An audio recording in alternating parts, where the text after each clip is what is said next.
Okay, let's have a look at the Beatbox.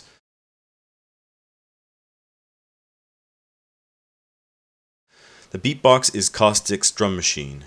It consists of 8 individual sample slots, so you can load a sample into each one of these slots and then use the pattern editor below to trigger them to play.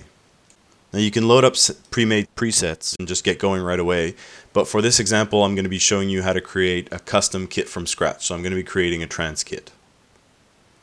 So first off, we'll start by loading a sample into this channel and we'll load up our kick drum. So I'll hit the little ellipsis button and that'll bring up my file browser.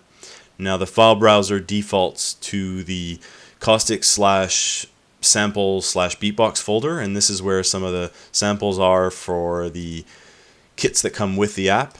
But I'm going to be going up one folder here, and I've created an import folder where I've placed a trance kit folder with a bunch of samples I want to use to make this kit. So you can preview your samples using the preview button. So I'm going to start by loading the kick drum here.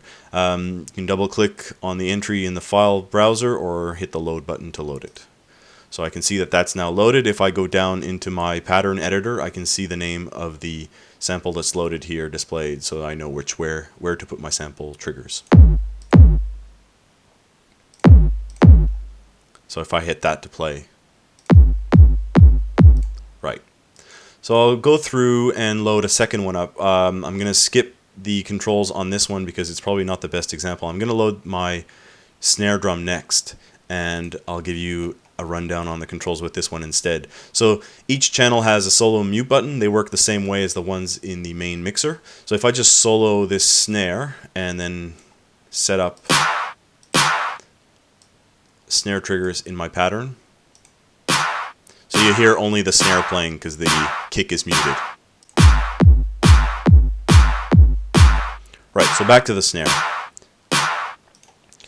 So I'll run through the controls. This is a tuning control, so pitch control basically on the sample and how quickly it's played. The punch is an attack control, so it takes off that leading edge on your drum sample. Usually drums have a sharp leading edge corresponding to the hit on the surface, so this can tone it down. The decay knob is the opposite. It's the release end of the sample, so it can cut off the sample to finish earlier if you want it to sound a little more dry. The pan control is a left-right control, so each sample can be panned individually. And the volume control is just the mix relative to the other samples in the kit. So I'm going to run through them on this snare drum and you'll hear what they do.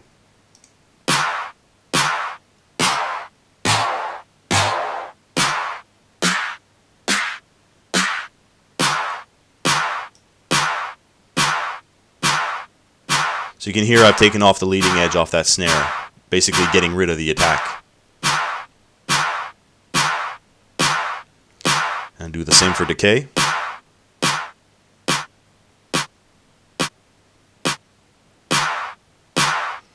Pan.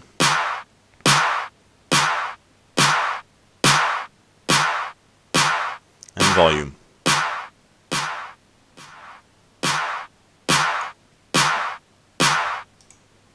Alright, so for now I'm just going to run through and load up all my other samples. I'm going to reset the mute here. I'll just run through really quickly and just load up all 8. You don't have to load 8 if you don't want to, but I'm just going to load 8 to have a full set. So I've got a closed hi-hat here, an open hi-hat, a couple percussions, a reverse cymbal, very useful for trance, and a little clap. So you can preview your sounds using the preview play buttons. Right, so I'm just going to set up a little trance loop. I've actually got one set up on pattern 2 here, so I'll just switch over and I'll give that a run.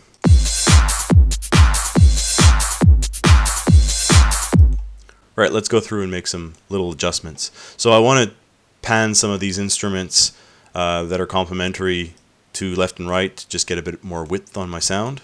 So I'll do this pair of hi-hats left and right and the percussions left and right as well.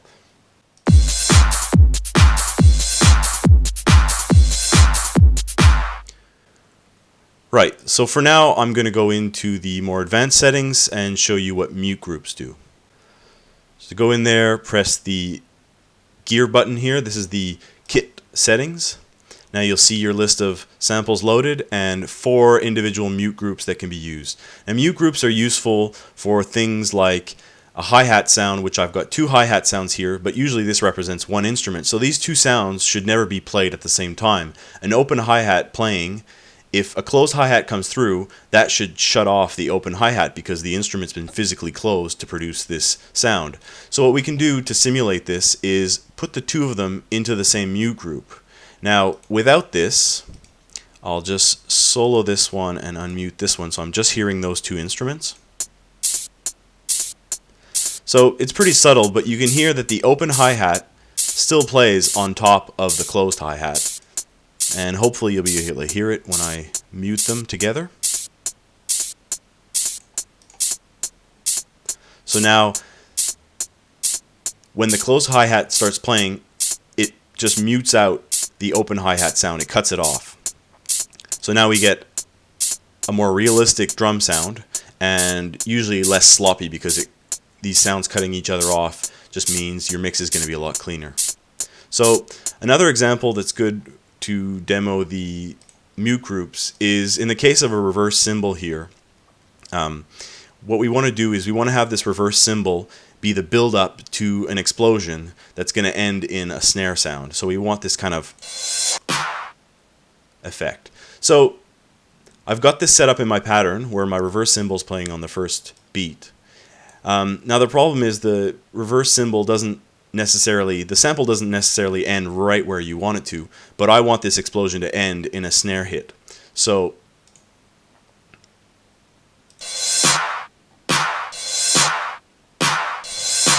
you can hear that the reverse cymbal sort of overlaps on the snare hit. So what I can do to have this sound nice and clean like I want to, my reverse explosion finishing with a snare, is to place the 2 inside the same mute group. Now what this will do is when this cymbal starts playing, as soon as it hits my first snare trigger, that'll cut this one off and have it muted. So I'll let it play and I'll show you the difference between having them in the same mute group and not.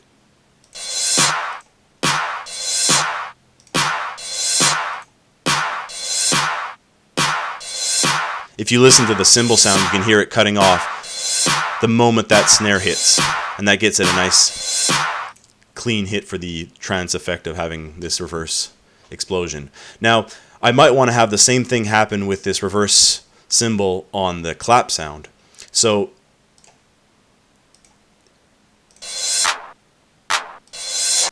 I could set it up and put the clap inside the same mute group as a snare, but the problem that causes is now all 3 are in the same mute group, so all 3 will cut each other off when they start playing.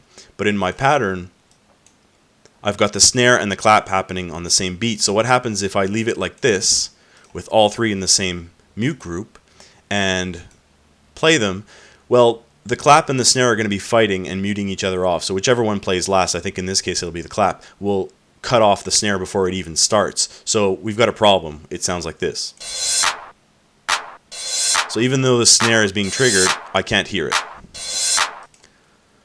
So that's not how we want to have this cymbal and clap cut each other off. We'll leave it the way it was before, and we'll use another mute group to put the cymbal and the clap inside together. Now these are independent. These are going to happen together, and these are going to happen together, but the clap and snare are not affecting each other. So now we've got this.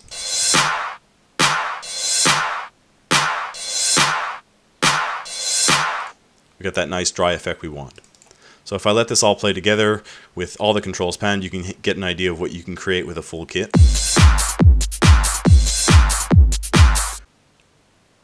Okay, so we've got all that done. So now what we want to do usually is save that off as a kit so we can use it later. So I'll press the save icon here and call it trance and hit done. Now that's all saved, so all these knob positions, the samples are saved. At this point you could get rid of these samples, the WAV files that were in your import folder. As of Caustic 2.1, the samples are all contained within the preset file. So if you switch between one existing preset and my new trance, so you can see it just loads up the different samples. So I can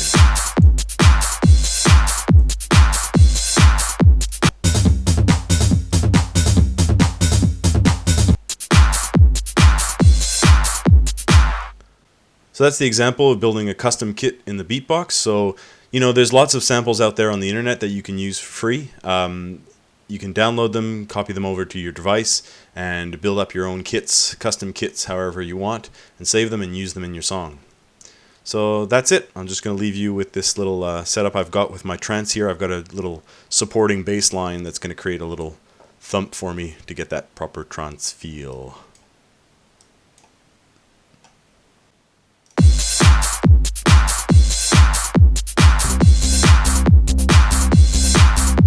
Alright, have fun with the Beatbox.